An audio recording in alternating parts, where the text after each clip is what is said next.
Good morning, I am Anil Ojha and welcome to easy class.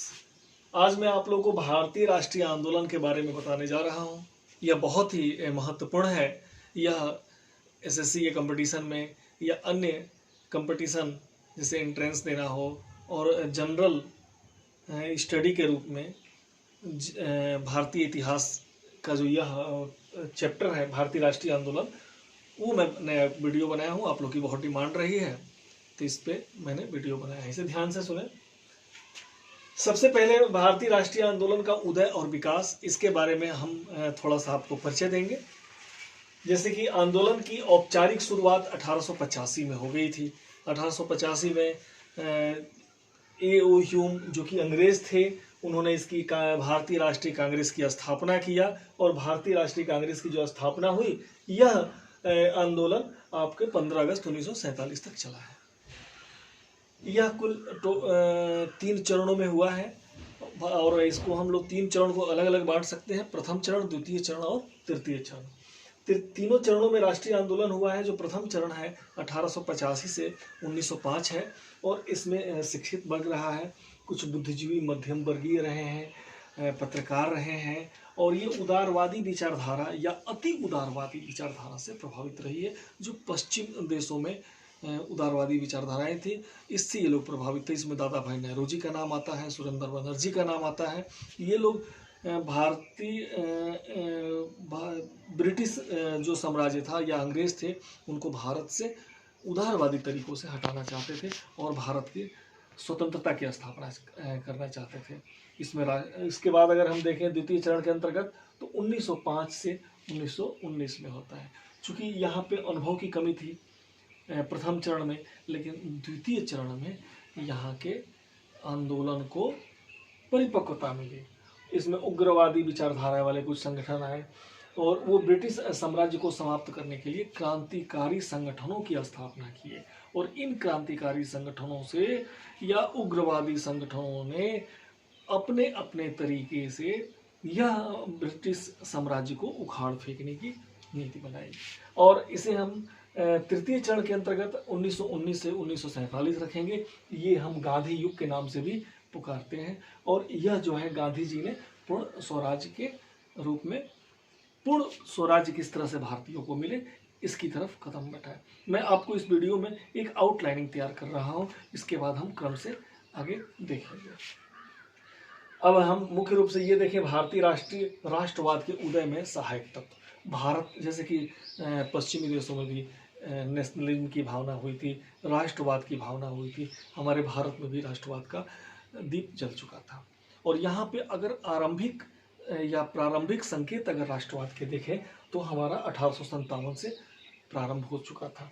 इसमें कई चीज़ें थी, इसमें कई सहायक तत्व थे जिससे भारतीय राष्ट्रवाद या भारत में राष्ट्रवाद की भावना, भारतीयों के अंदर राष्ट्रवाद, राष्ट्र के प्रति प्रेम, यह भावना जगाई जाए। यह एक अचानक नहीं हुआ है, इसमें कड़ियाँ जुटती चली गई हैं और भारतीयों के भारत वासियों के मन में राष्ट्र के प्रति प्रेम और भावना आती गई। जहाँ तक ये देखा जाए तो जो मुगल साम्राज्य था उसका अंतिम शक्तिशाली राजा औरंगजेब था, लेकिन औरंगजेब के मृत्यु के बाद 1707 ईस्वी में जो पूरा भारत साम्राज्य, जो भारतीय राज्य था, वो छोटे छोटे टेरिटोरियों में बटा हुआ था। इसका फ़ायदा निश्चित रूप से अंग्रेज़ों को मिला। तो ये हमारे भारत की जो भावना थी वो राष्ट्रवाद से न बल्कि बिखर गई थी और उस सबको एक करके जोड़ना था और अतः इसमें कई चीज़ें प्रमुख भूमिका निभाई। जैसे फर्स्ट देखा जाए तो पाश्चात्य शिक्षा। अब अंग्रेज़ों की योजना भारतीयों को अंग्रेजी सिखाने की थी और लेकिन भारतीयों को वो शिक्षित करना नहीं चाहते थे। वो बिल्कुल नहीं चाहते थे कि भारतीय पढ़ें लिखें और आगे बढ़ें और अपनी स्थितियों के बारे में जानें और ये जागरूक हों। और लेकिन उनको इतना ज्ञान जरूर चाहते थे भारतीयों से कि उनको यह मिले कि हमारे जो कलर के रूप में इंग्लैंड से लोगों को यहाँ पे पलायन न किया जाए, यहाँ पे अंग्रेजी सिखाई जाए ताकि कार्य कलर बन सके। इस तरह की शिक्षा देना चाहते थे। एक मैकाले की शिक्षा पद्धति या इस तरह की बात है। चूँकि शिक्षा तो दी गई, शिक्षा में 1833 में अंग्रेजी को शिक्षा का माध्यम कर दिया गया। तो अब स्थिति ये हुई कि जैसे भारतीयों को वर्ग मील, मैकाले, रूसो, इस तरह के लोगों का साथ मिला, इनके किताबों को पढ़ने का मिला, और भारतीय जागरूक होते चले गए। उनको अपनी स्थिति के बारे में मालूम हुआ कि कैसे हम हमारी स्थिति कहाँ पर है और अंग्रेजों ने कैसी हमारी स्थिति कर दी है, और राष्ट्रवाद की भावना को जगाया जा सके।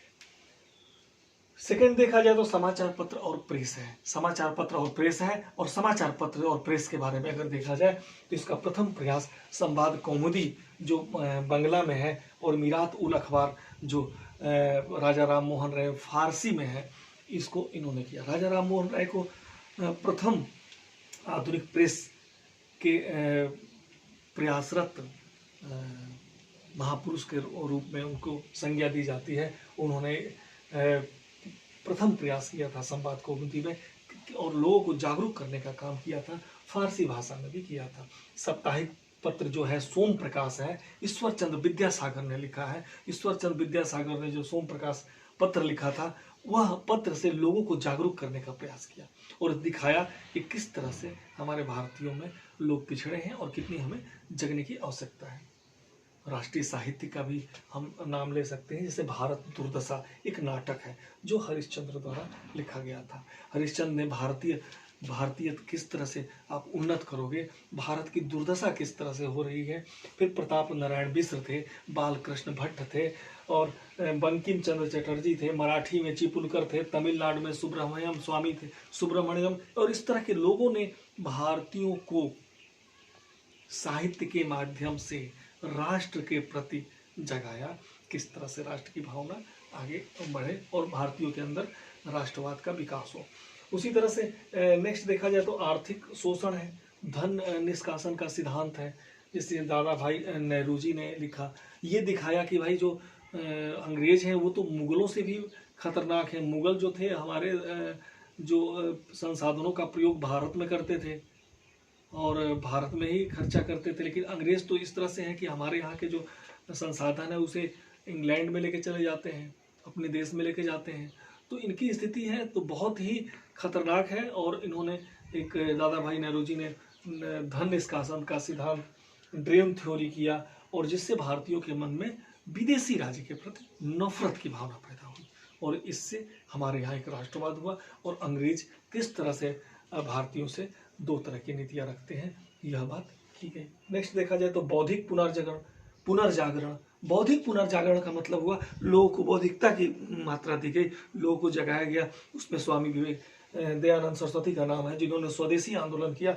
विवेकानंद है, विवेकानंद ने भी बौद्धिक जागरण किया, लोगों को जगाने, कहा कि हिंदुओं जागो, देखो भारत की दुर्दशा देखो। राजा राम मोहन राय थे, उन्होंने जगाने का प्रयास किया, और उन्होंने ये सब जो महापुरुष उस समय होते थे, बौद्धिकता के माध्यम से एक मध्यम वर्ग को प्रभावित करने की कोशिश कर रहे थे, किस तरह से राष्ट्रवाद की भावना जगेगी। लीटन के भी प्रतिक्रियावादी जो गवर्नर जनरल लीटन होता था, बहुत ही एक तरह से कहा जाए तो लीटन जो था उसकी जो नीतियां थी बहुत ही कठोर नीतियां थी और भारतीयों के लिए असहनीय थी। उन्होंने दिल्ली दरबार लगाया था, जिस समय हमारे भारत में भूखमरी की स्थिति थी, अकाल पड़ा था, उसमें उन्होंने दिल्ली दरबार की बात की थी। वर्नाक्यूलर प्रेस एक्ट लगाया था। वर्नाक्यूलर प्रेस एक्ट का अर्थ यह हुआ कि हमारे भारतीय उनके खिलाफ कुछ नहीं बोल सकते हैं, अंग्रेजों के खिलाफ। अगर कुछ बोल रहे हैं तो उन्हें अपराधी घोषित किया जाएगा, उनको पनिश किया जाएगा। तो ये बहुत ही खतरनाक एक्ट लगाया गया था। फिर आईसीएस जो होता था, सिविल सर्विस होती थी, इंडियन सिविल सर्विस कही जाती थी, वह पहले 21 वर्ष उसकी अधिकतम आयु थी, उसे घटा के उन्होंने 19 वर्ष कर दिया, ताकि भारतीय लोग आईसीएस न बन सके। हमारे यहाँ स्थिति ऐसी थी भी, जो कलेक्टर हुआ करते थे वो भारतीय मुश्किल से भारतीय ना के बराबर होते थे। हम लोग बहुत बड़े हो पाते थे तो भारत के लोग क्लर्क होते थे या तृतीय स्तर के अधिकारी होते थे। अब हम ये देखें कि भारतीय राष्ट्रीय कांग्रेस से पूर्व की स्थिति क्या थी। भारतीय राष्ट्रीय कांग्रेस की स्थापना से पहले आखिर भारतीय राष्ट्रीय कांग्रेस की स्थापना हुई कैसे, तो इसमें ये देखा जाए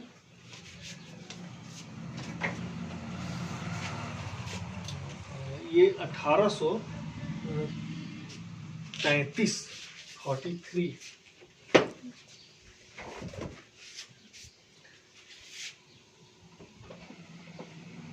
तो मार्कर 1 मार्च 1883 में A.O. ह्यूम में कलकत्ता यूनिवर्सिटी में जो वहाँ के ग्रेजुएट थे उनके नाम एक पत्र लिखा।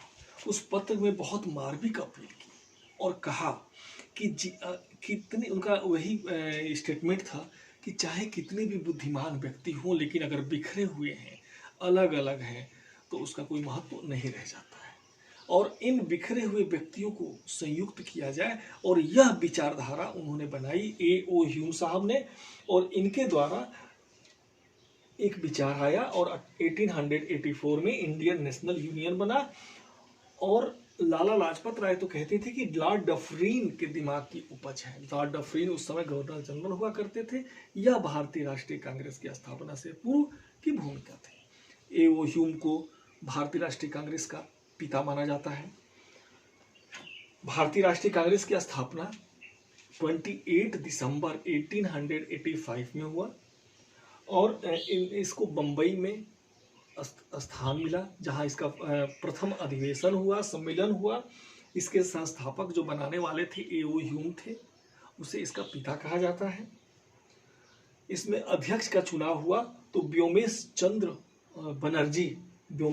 बनर्जी भारतीय राष्ट्रीय कांग्रेस के प्रथम अध्यक्ष थे, जो 1885 में 1885 में बना। कुल इसमें सदस्यों की संख्या 72 थी।